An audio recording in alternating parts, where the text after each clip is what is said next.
Hi, everyone. Welcome to weekly Dharma Gathering. My name is Sheena. Tonight's session, Practicing Our Relationships, will be led by René Rivera. He will lead us through a guided meditation, a Dharma talk, and we will close tonight's session with a Q&A. Tonight's session will be recorded, so if you prefer not to be seen, please turn off the camera feature. Please note that you will also be recorded when asking a question. So if you prefer, you can put your question in the chat. Tonight's session, if you have a question during the session, you can put it in the chat. You can send it to me as a private chat or put it in the public chat, and I'll make sure that René sees that. The recording will be accessible within 48 hours via your purchased products. On your weekly Dharma Gathering Vimeo account, you will receive a notification via email once it's posted. René Rivera is a leader and bridge builder, working and learning in all the spaces in between race, gender, and other perceived binaries as a queer mixed race trans man. René has been a student of the Dharma since 2004 and has been a part of the East Bay Meditation Center Alphabet Sangha since 2008. He has participated in the Commit to Dharma and Practice in Action programs at EBMC and the Community Dharma Leaders Program at Spirit Rock. René is a community teacher at EBMC and also offers meditation and mindfulness instruction at other centers such as Spirit Rock Meditation Center, SF Dharma Collective, and others, with a particular focus on offering the Dharma to QTPOC folks.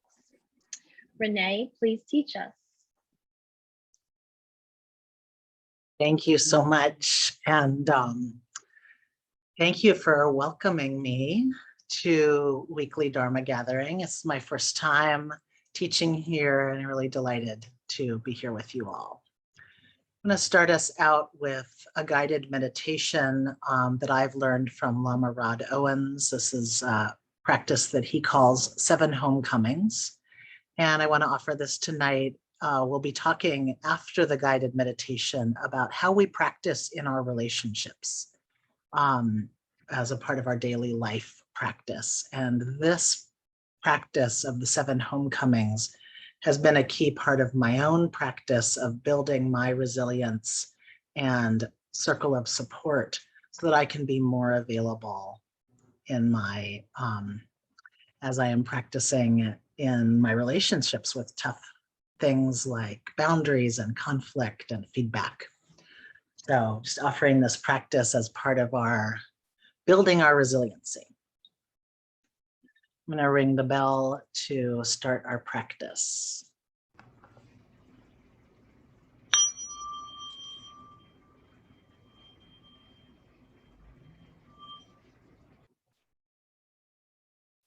I invite us to find a position for this practice period that's as comfortable as possible.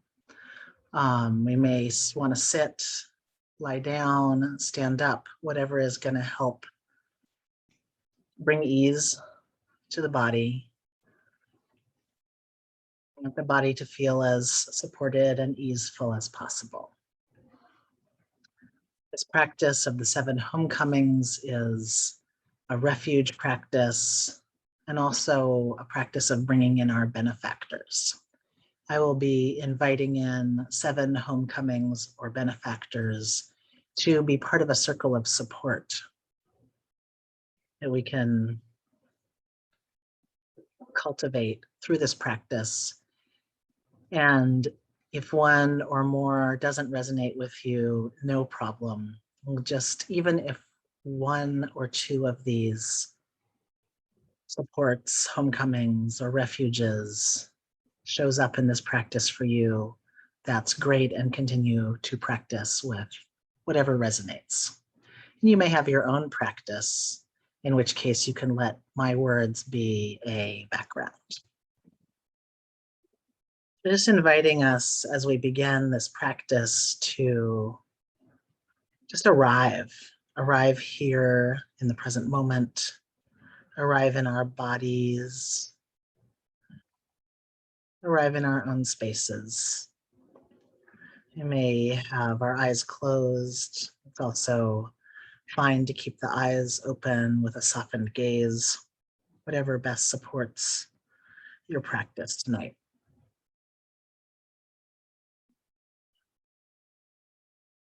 Just inviting in a few deeper breaths. We bring the breath into the body. Just want to invite the sense of meeting the present moment through the sensations of breathing.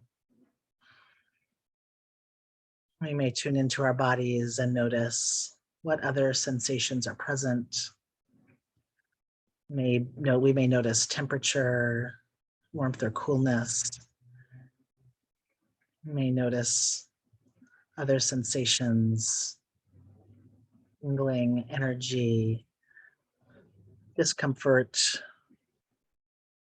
tension, just noticing what's present without trying to change anything.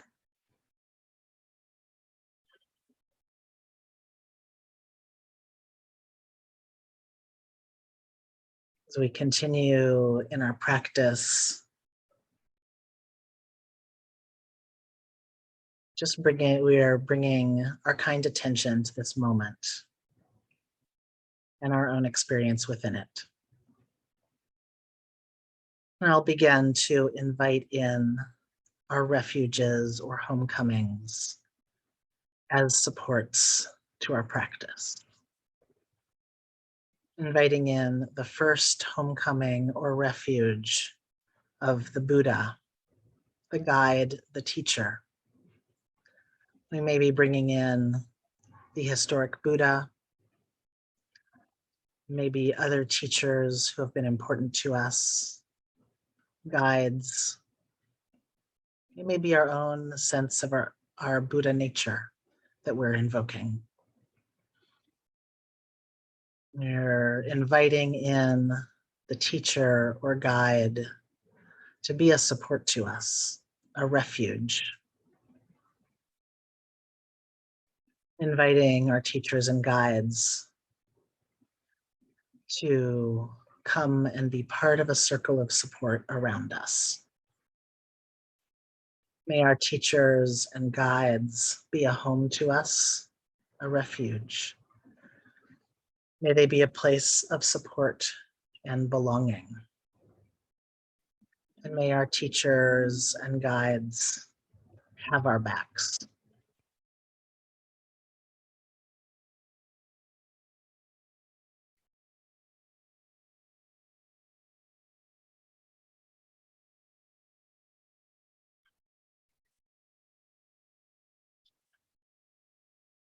We continue this practice. I invite in the second homecoming or refuge of the Dharma. We may think of this as the wisdom texts. What are the words of wisdom that have supported us in our practice? Maybe the words of the Buddha that have come down to us over 26 centuries. Maybe other teachings from other teachers. It may be poetry, art.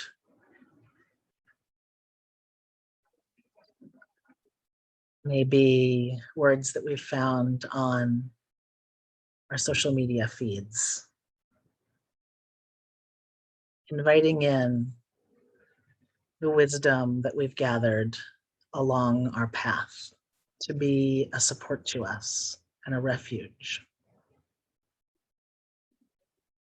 The words that point the way, that show us how things are. We're inviting the Dharma, the wisdom texts, to be a home and a refuge for us. To be a place of support and belonging. May the Dharma, may the wisdom texts have our backs.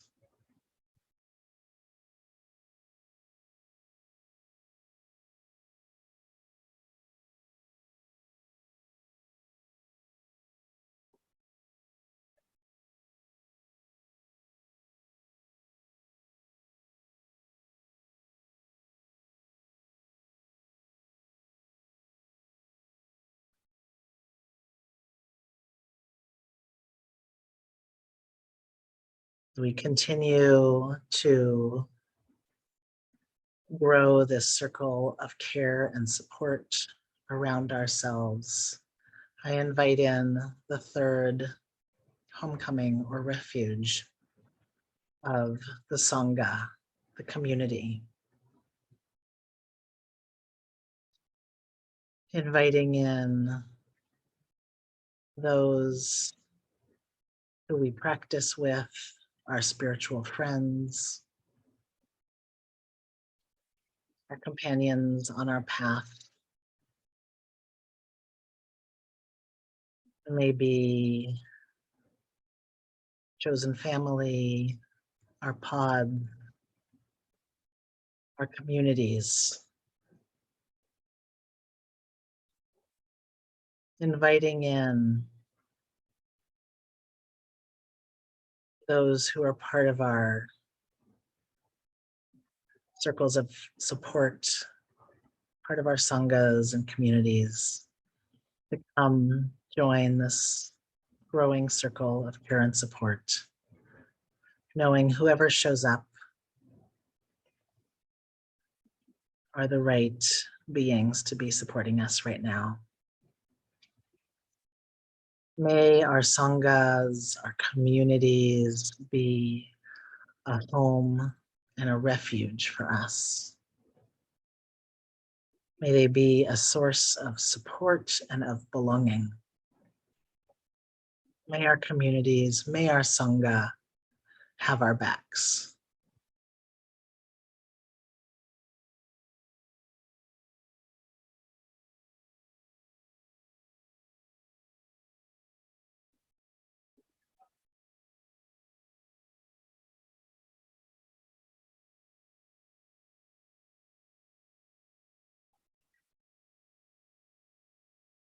And as we continue this practice, just invite the knowing that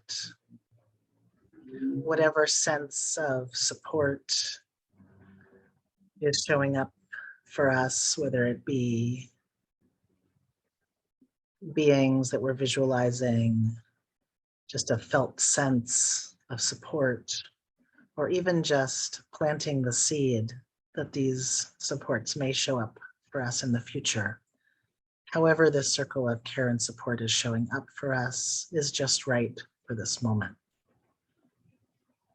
And into our circle of care and support, I invite the fourth homecoming or refuge of ancestors or lineage. Inviting those ancestors who have our best interests at heart. We don't need to invite any ancestors who are not wholly working on our behalf. Inviting in those supportive ancestors who may come from our own family line or may be our ancestors of affinity. There may be our queer ancestors, our ancestors, our movement elders, those who have fought for our rights, who have made the world that we benefit from. Inviting in those who have come before, ancestors and lineage holders. May our ancestors and lineage holders be a source of support and refuge. May they be a place of belonging, a home for us. And may our ancestors and our lineage holders have our backs.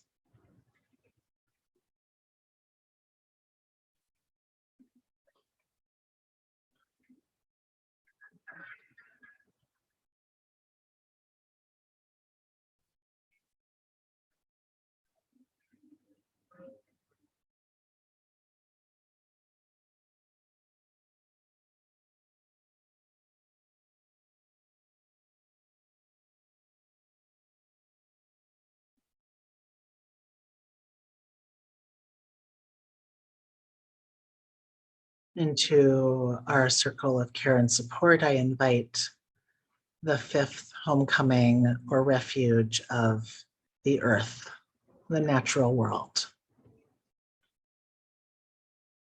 Inviting in the earth itself. We may feel the earth as a support to our body in this moment. Inviting in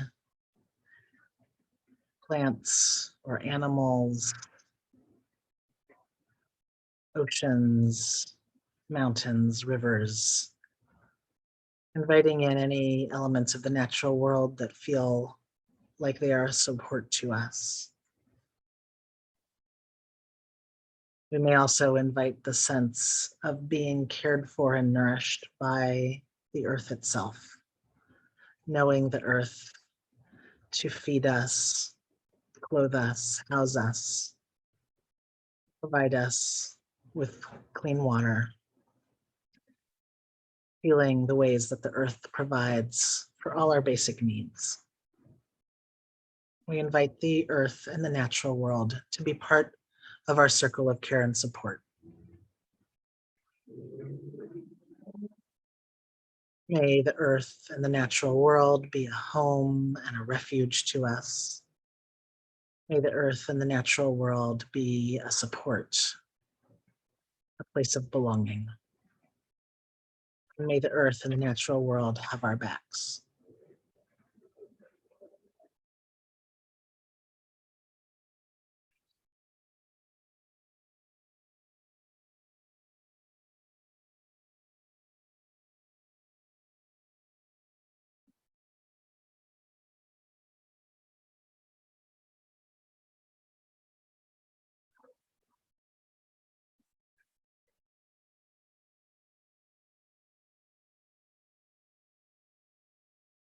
And into this circle of care and support, I invite the sixth homecoming or refuge of silence or space.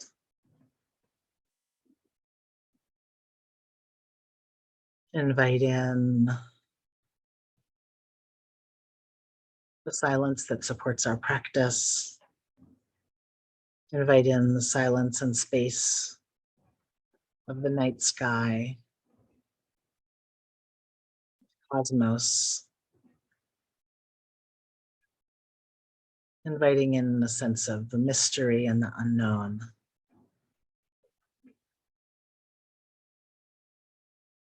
A silence that is the space before words and after.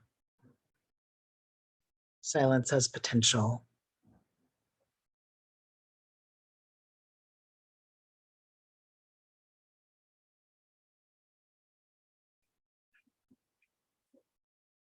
May silence and spaciousness be a support to us. May it be a ground for our practice. May silence and space be a home and a refuge. May it be a support and a place of belonging. May silence and space have our backs.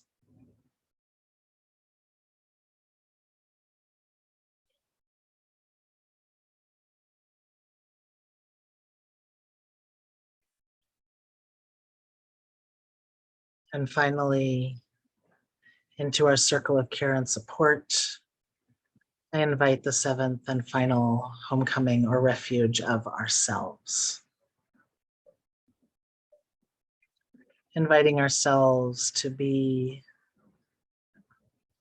a part of our circle of care and support, a benefactor and refuge, recognizing all the ways that we care for ourselves, the ways that we have our own backs, and also inviting ourselves to be held in this circle of care and support. Inviting ourselves into the center of this circle of care and support of these benefactors.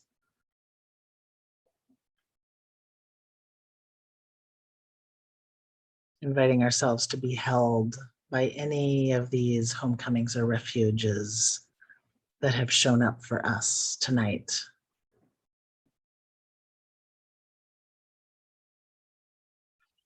And if these refuges and homecomings have not felt accessible in this meditation, we're planting the seeds that they may show up as part of this circle of care and support in the future. Planting the seeds for us to receive this care, this support, this love from our benefactors, including ourselves.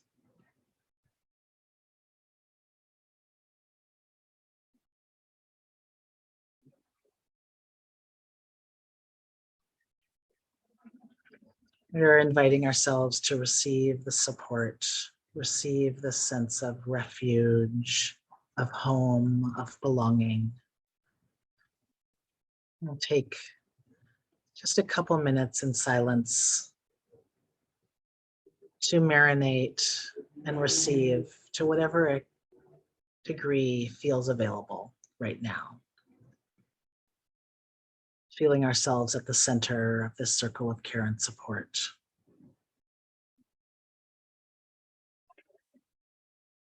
Inviting ourselves to be bathed or marinated in this sense of care, being cared for.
As we come towards the end of this practice,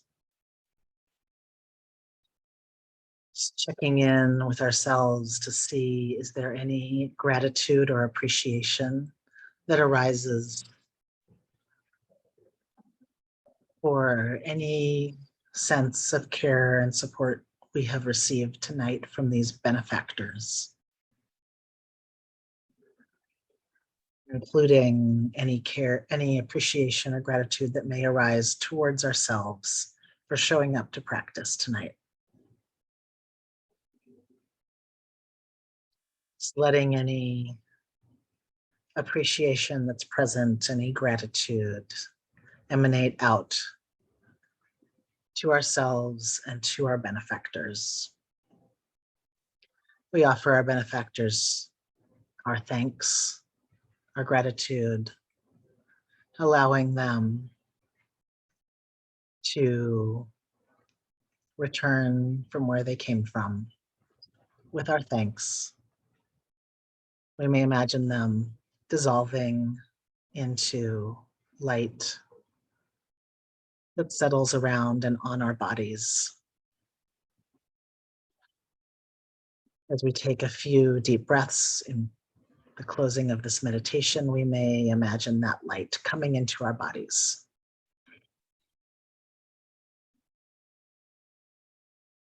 Inviting this support to be carried with us, and inviting the knowing that we can call upon our benefactors at any time for their support.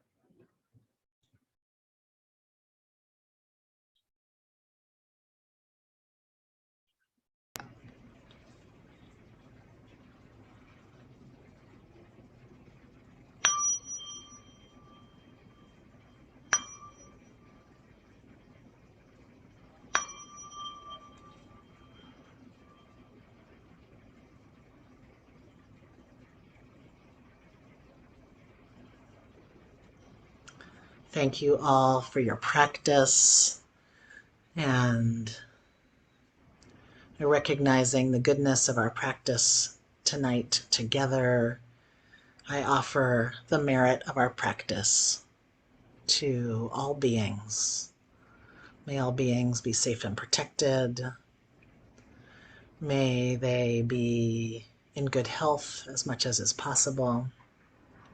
May they receive the care that they need.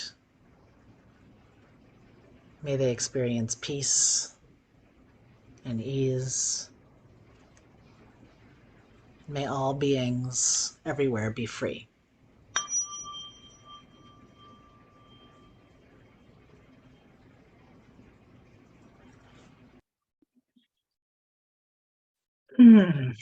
Well, thanks for doing that practice with me. It's been one of my regular practices throughout this pandemic and has just been a great support to me. So I like to share it with others. Yeah, so I'm going to share a little bit tonight around practicing in our relationships. I was thinking of some retreat I was on, and there's that part of the retreat where they talk about, okay, you're going back to your life, and here's some things to think about. And one of the teachers said, if you bring your practice into if the particular invitation was like, oh, what if in all your work meetings you were also practicing? Like all of a sudden you'd have all these new hours in the day for practice. I thought, oh, that's true.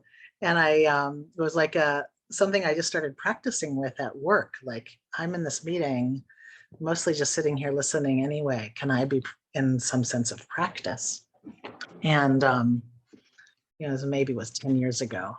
And actually, I found, oh, I can be in practice, just in my work day, whether it's like, a board meeting or a one-on-one or whatever it may be, just bringing my full attention to that experience is practice. And that led me into really starting to practice within a lot of different kinds of relationships and interactions. And in some ways, it became kind of a core piece of my practice.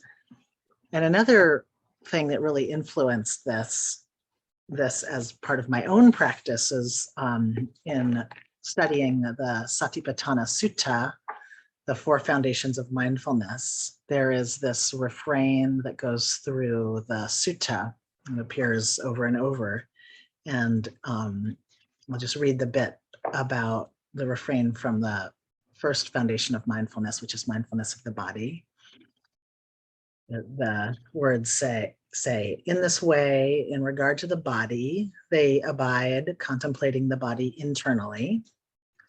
They abide contemplating the body externally, and they abide contemplating the body both internally and externally. And I think when I first encountered this, I just was like, I'm not sure, what does this mean, internal to, the piece about contemplating the body internally makes a lot of sense. Like, here's my body, I'm bringing my mindfulness to it. But contemplating the body externally, that was a little like, what is that? And then both internally and externally. And one of the things, I found there were different interpretations of this, what these words mean.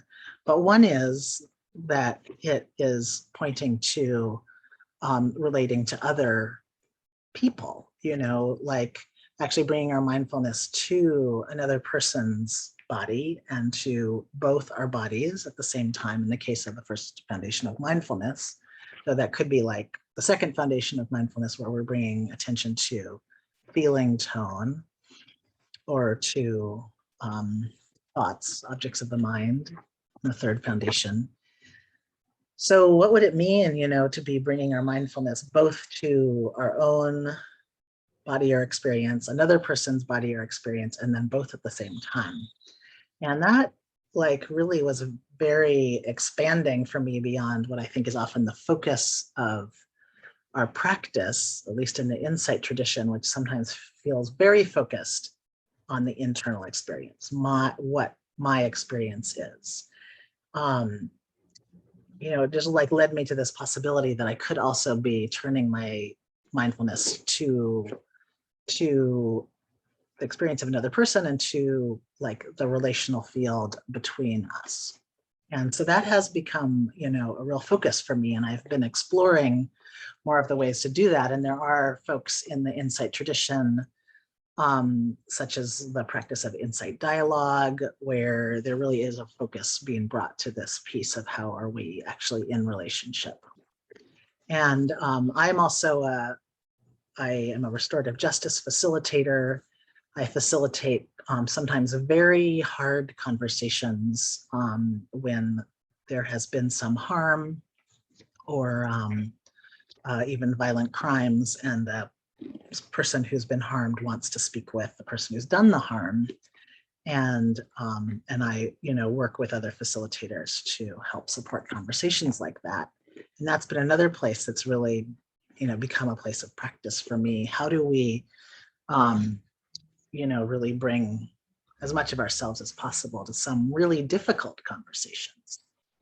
So this has been an exploration more recently for me is actually how to bring my practice into some of the difficult parts of relationship. And in particular, I've been focusing on topics like accountability, boundaries, conflict, and giving and receiving feedback. And one of the things, just to say, even before diving into some of those kind of tricky areas of our relationship, is that I find part of my practice of increasing my capacity to really show up in those difficult moments has been focusing on my own resilience and my own kind of getting as much ground under me as possible with my practice. And that's where I've really found so much benefit in a practice like the one I just shared, the 7 homecomings, because I'm actually really building up support. I've always been someone who's really gone to the natural world to support myself, to regulate my nervous system, and over doing more study with Lama Rod, specifically, I've been building up more of an ancestor practice. And just even bringing in the sense of a tree at my back or my ancestors at my back has been such a support in then really being able to be fully present with, a friend or partner or colleague who I might be having a difficult moment with, or it might be someone's like, oh, I've got some feedback for you. That's always been a phrase that's been I just feel that little sinking feeling in my stomach. Oh no, what am I going to hear here? And to have my practice be a place where I can get some ground, get some support at my back for those kinds of moments. So that's been a big piece, is how am I working on my own resiliency? How am I really grounding into my supports so that I can show up into difficult moments with as much capacity as possible. And it's also been helpful for me to kind of learn more about my nervous system, regulating my nervous system. How can I kind of stay in my window of tolerance? So I just mentioned these as a little bit of an aside. I probably do a whole separate talk just around practicing with the nervous system and how to use practice as a way to regulate our nervous system and bring our mindfulness to that piece as well. So just mentioning those as a couple of the grounds for this practice of being in relationship. I find, maybe this is true for you too, that it is being in relationship with other humans, whether it's my family, a partner, longtime friends, colleagues, that are, some of the most challenging things for me. And it's definitely a part I don't want to leave out of my practice. I really want to make, in some ways make that the center. And it's great to go, do practice on my own, maybe go on a retreat, but wanting that to always be something that's increasing my capacity to come back and fill up for the moments that are sometimes more difficult.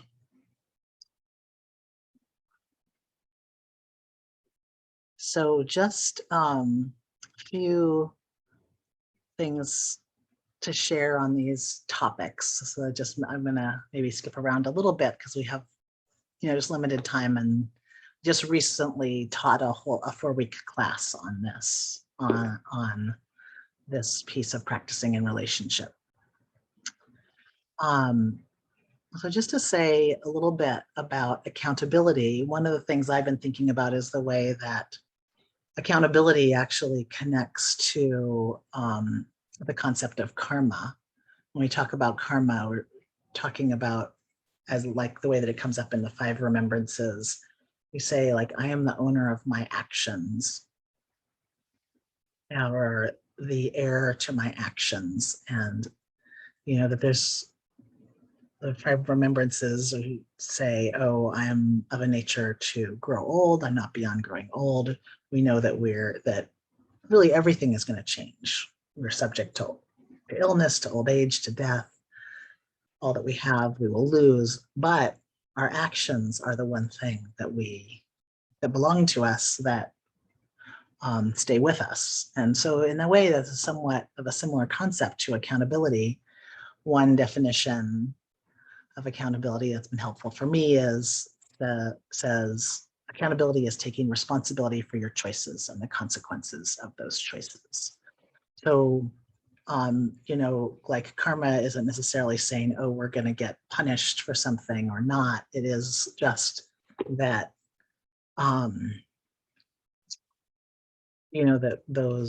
that whatever our choices are, or our actions, are something that we live with. We live with the responsibility and consequences of our choices. So it's an invitation to, to turn towards whatever those consequences might be. It might be, that we made a mistake in speaking with someone that has an impact on them.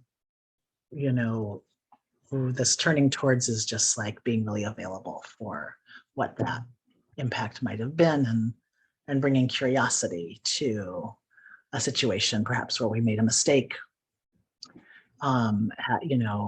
caused some difficulty for someone else. Can we really turn towards that as something for us to learn from and maybe even benefit from? One thing I've been working a lot on is just around, for myself, how can I actually turn towards those moments when I make a mistake? Maybe I'm in the teacher's seat and I, say something that might trigger someone or have a harmful impact. Can I really be inviting feedback as much as possible when someone does, kind of let me know they have some feedback, instead of that like, sinking feeling in my stomach? Can I actually meet that with some curiosity? I was teaching a class and someone like stayed after to let me know that something I had done had impacted them. Like they had made a request around the bell, and like giving a warning before ringing the bell. And I had forgotten, and I just rang the bell anyway. And this person stayed after, and like they stayed like for 15 minutes because someone else had a question. And it was this really interesting moment where I just actually really received that this person actually cared enough to stay after and give me some feedback.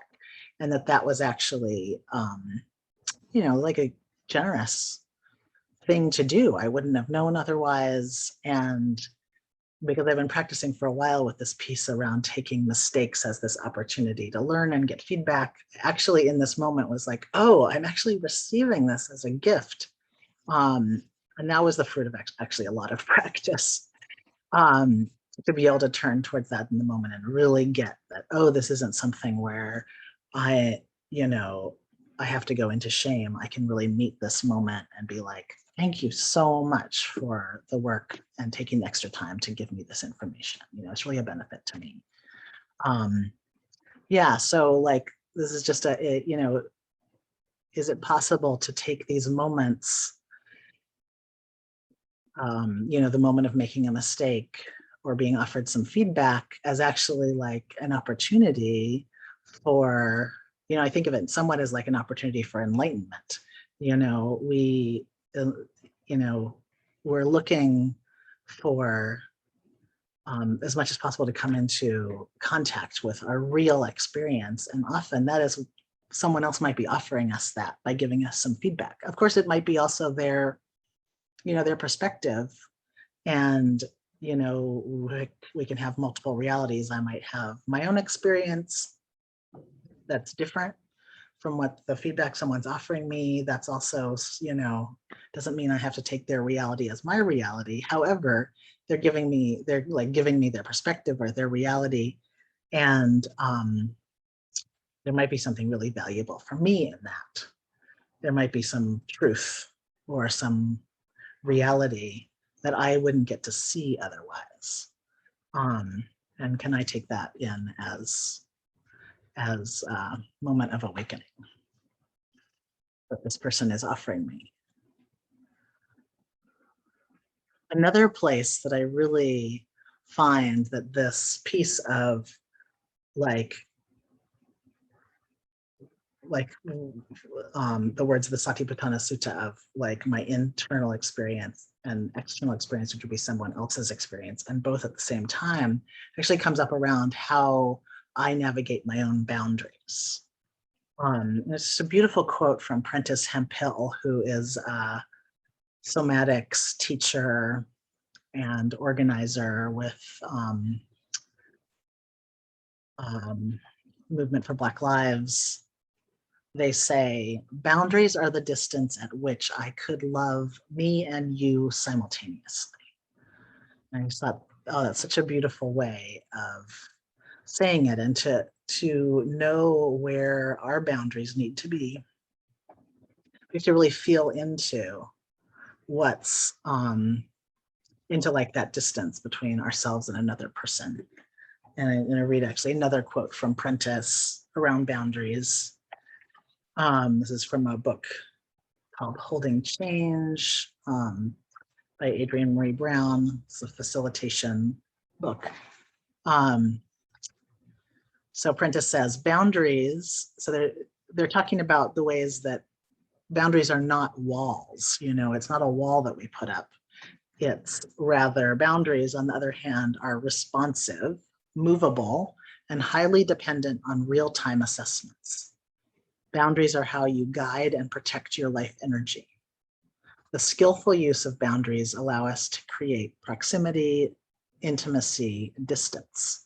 So boundaries are like, they're not a set it and forget it thing. It's actually something that's changing all the time. And it requires us to feel into, what do I need right now? And, how much closeness or distance am I needing with another person to be able to have my own, to get what I need to be in this relationship, to be able to continue this relationship.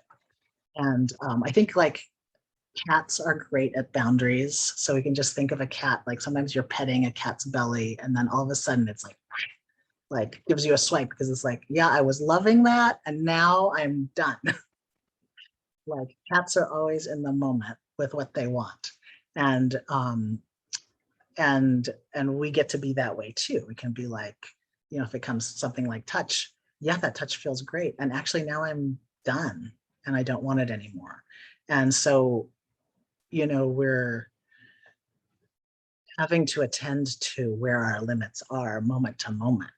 You know, this is very much a mindfulness practice to be with, you know, what's the distance I need right now to be in this relationship. Um, and I think, you know, the ways that it's important to distinguish between that boundary and just a wall, in the sense that it is so responsive to everything that's happening within the relationship. But again, there's a place where, for me, I'm bringing my mindfulness to myself and my mindfulness to this other person and to the space in between us. And then seeing how that changes over time. And I thinking of my relationship with my father, which was quite challenging. And there was a time when I realized, like, to really be in a good relationship with him, as he was a very difficult person, you know, there was a certain moment where I actually realized, like, I could spend 2 hours and 15 minutes with him and things would be great. And if I went beyond that, it would often deteriorate. So I was like, oh, like, this is where we are in this moment. This is how much time, you know, allows me to be in a loving relationship with this difficult person. And then, of course, it changed, you know, and for other reasons, I spent more time with him as he got, you know, like, got sicker and other things were happening. But just like, I remember a moment of feeling into, oh, this is what I am available for right now. And then not to get fixed into that. um, yeah, and then another quote that I love around conflict is, I'm just gonna see who said this. Oh, Sabanfu Samay is, conflict is the spirit of the relationship seeking to deepen.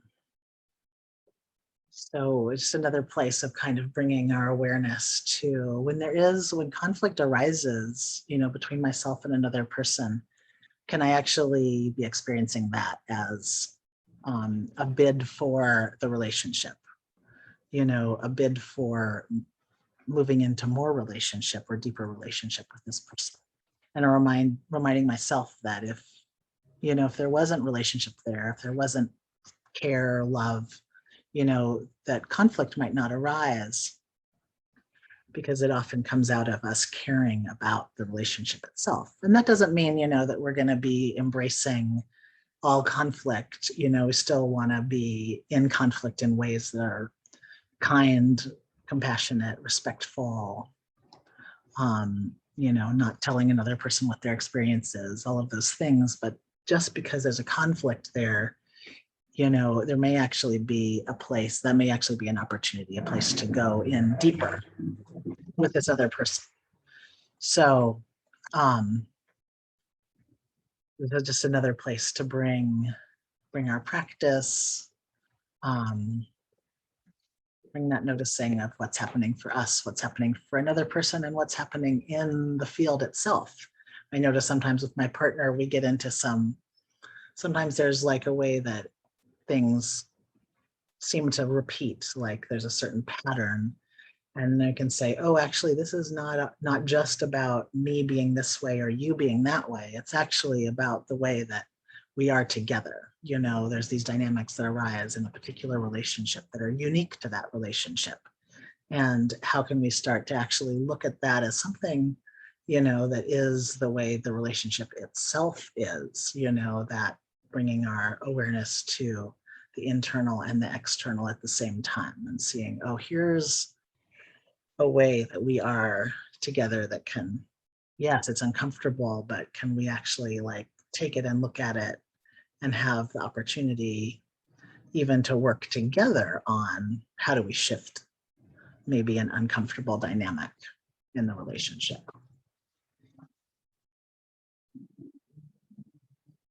So it's just, yeah, I think I'm gonna kind of wrap up there. Just one more quote from Lama Rod he talks about just getting comfortable with discomfort. And one quote that was helpful to me said, "I offer consent to my discomfort. I'm going to allow this to be here."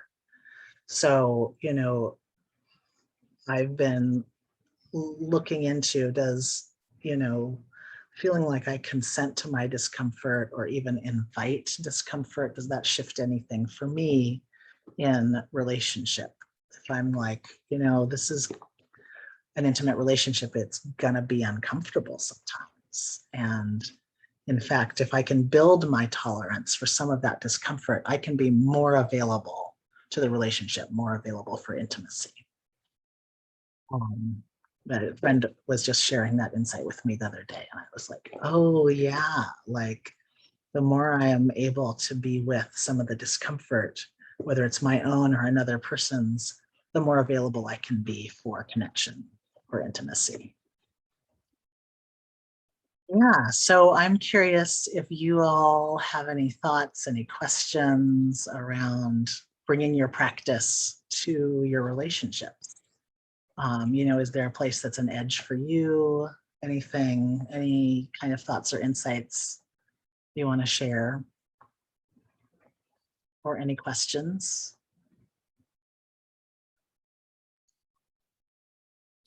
Yeah, thank you so much. That was a beautiful practice, and I benefited greatly, and appreciate you and the practice very much. So thank you for coming tonight and teaching. Yeah, the thing that was really resonating with me was the movable boundaries, right? The cat analogy was good, even though I can't stand cats. I'm not a cat person either. Okay.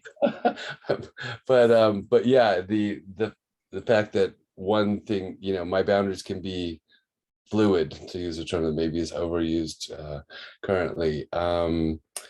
And then I was wondering if you might comment a little bit on, the thing that kept coming up for me as you were speaking was about beginner's mind, right? When I can show up even in conflict with someone who you spoke about your father, someone who historically, maybe even multi-generationally have been in conflict with, when I can show up there, not, in a beginner's mind, maybe having done a practice, and I can show up and be more present. And that's true in my, family of origin story. That's true in my professional relationships with clients. I'm notorious for having clients that are super high maintenance, right? And I take a little pride in that, right? But is it masochism or is it, anyway, off topic, but when I can show up and not drag, right, the big bag of story of what our relationship has been, and this is where I have long-term relationships with difficult clients. There's that opportunity that you were speaking to of there being a different outcome, and I think it's primarily because I can arrive saying I don't know, right, rather than arriving full of I know where this is going. Right. And that's the opportunity you spoke to, and the I don't know, in the beginner's mind, which is the way I'm identifying it currently. And the I don't know is the opportunity, right? And then I can be prepared for battle, and battle may or may not occur. But if when I can show up in that I don't know, often there's a deep opportunity there for me, as well as, that's where the honey is, right? The breakthrough, or the true connection, right? Which is where the magic happens in any kind of relationship, right? Be it romantic or familial or professional. Is for me, what I find is when I can show up in the I don't know,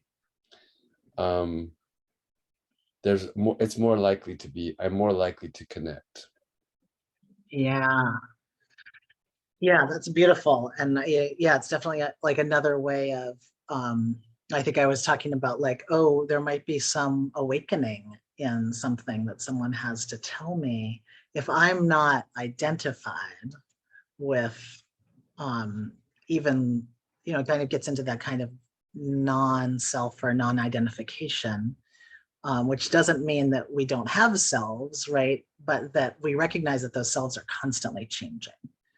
And then I can actually really be like, this person might tell me something about myself that I didn't know before. Am I actually open to being changed by my relationships? And then, which is scary, really scary. But also like speaks to the reality of our, especially our important relationships, that we do change within them. And yeah, so the I don't know is it's one that sometimes I just practice as a mantra. I just say it to myself over and over again. I don't know. I don't know. I don't know. One thing I learned, there's a teacher, George Haas. He does a lot of work around attachment repair through meditation. He's based in LA. But something, I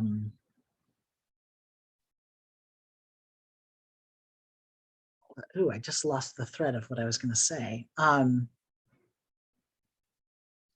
thing that I learned from him is he talks about, our imaginations are really limited, especially when it comes to relationships. We grew up in a certain kind of family, and so the only thing we know about care is the kind of care that we got. And I know in my family that was pretty terrible. It was pretty terrible care, and yet that's kind of the limit of my imagination, is that. And so sometimes we actually find ourselves in relationships that can mirror what the way our relationship was growing up, because it's just all that we can imagine.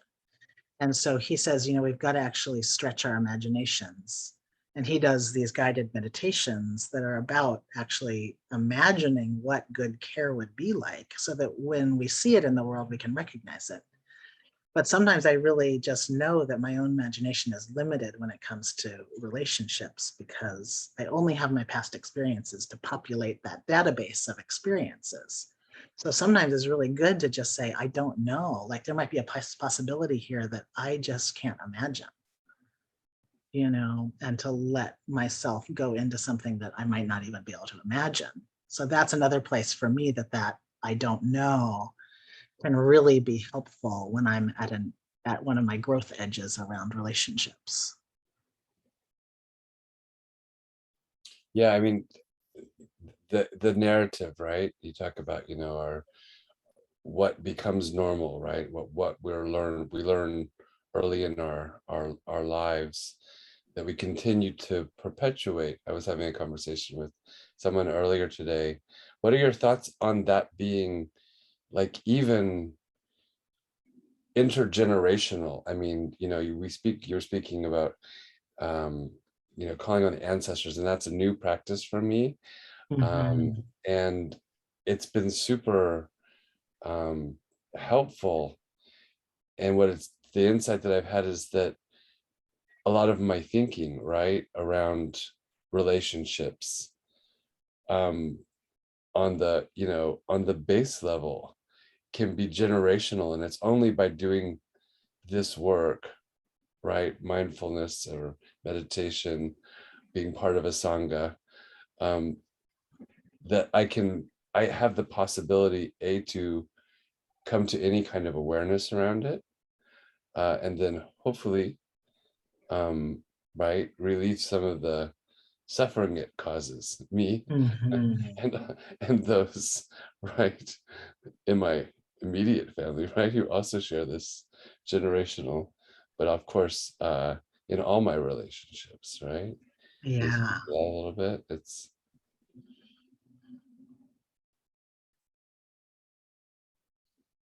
Yeah. It's like, right, we do just keep perpetuating some of these, whatever it might be, trauma or neglect or whatever it may be. Yeah. I think for me also, was very resistant to practicing around ancestors for a long time, but something about the way that Lama Rod's been teaching around it has been helpful for me actually to open up to like, again, the sense of unknown, that I might not know which ancestors are showing up for me. They're not necessarily people who I know who they are, but that they are there, and that there are these benevolent ancestors showing up for me, and it is sort of like going into it as like, I don't know, and I'm going to trust that I have a felt sense of this support, and that they're supporting me to do the healing that needs to happen in our family line. They're showing up because I'm showing up for this healing.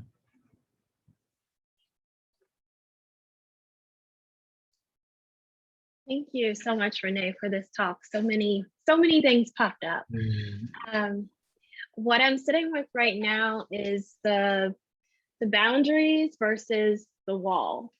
And so I'm really good about coming up with boundaries, and I'm really good about when my boundaries need to change, but I'm not always so good about communicating those boundaries to someone else without it appearing as if I'm just like putting up a wall.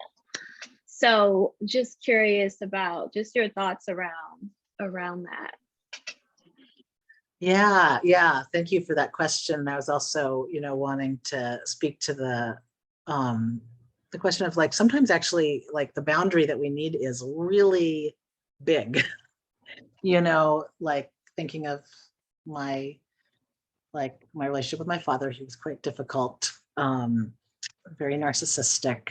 And at some point I found this book at the library, and it was titled Coping with Your Aging Narcissistic Parent. And I was like, oh my gosh, someone wrote a book for me. It was a book all about boundaries, because it's the only way to cope with narcissists is really firm boundaries. Yeah, so it's just been interesting, like over the course of many years, there have been times when the boundary had to be like, actually, you can't contact me right now. And then other times it was like, yeah, I'll show up and have dinner with you, and then I'm gonna have to go. Or it might be like, yes, I can show up for this, I can't show up for that. But just knowing like sometimes the boundaries have to be really big and really firm, with some folks and in some situations. And then sometimes actually they can be very permeable, in other relationships or at other times. And, and I think it gets into a little bit of the like, don't know piece that we were just talking about like, even though I'm having to make this big firm boundary right now, there may come a time when that's not going to be needed, and I'm going to be okay with letting that go and being more available, and I don't have to get super identified with that really big firm boundary.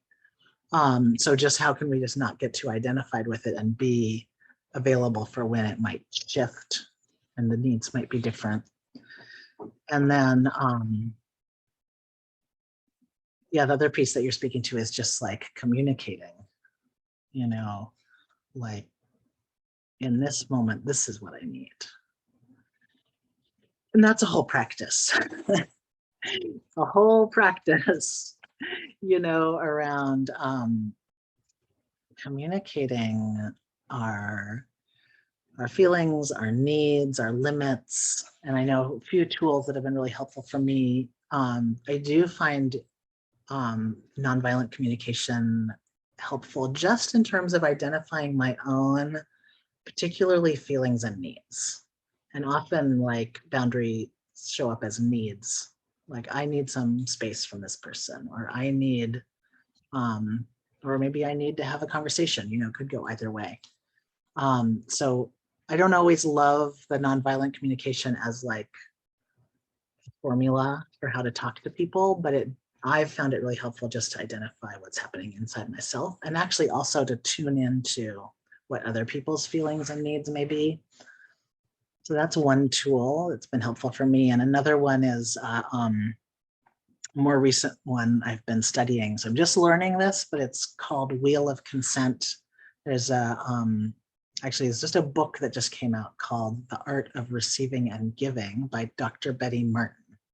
And it is a whole book around, communicating what we want, communicating our limits. It's really oriented around touch, but it's applicable far beyond that. And I've just been learning so much from this framework, and particularly around boundaries and limits. She actually frames boundaries a little bit differently, so she would use the word limits instead of boundaries, but it's all kind of the same territory.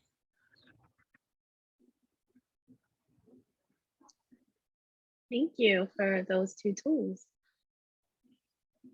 Any other questions or comments, shares? All right. Again, Renee, thank you so much for joining us tonight and offering these teachings around using our practice in relationships.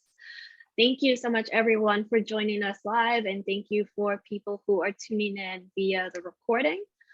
Please join us next week for part 3 of the Encountering Basic Goodness series that David Perrin and Shantae have been running this month and last month. I will put a link in the chat. Also, please consider becoming a subscriber to Weekly Dharma Gathering if you're not already. We have a 7-day free trial that you can find on our website, and you can spread the word to your friends about our offerings. We have a full set of offerings available for the next couple of months for you. We would love to have you join us.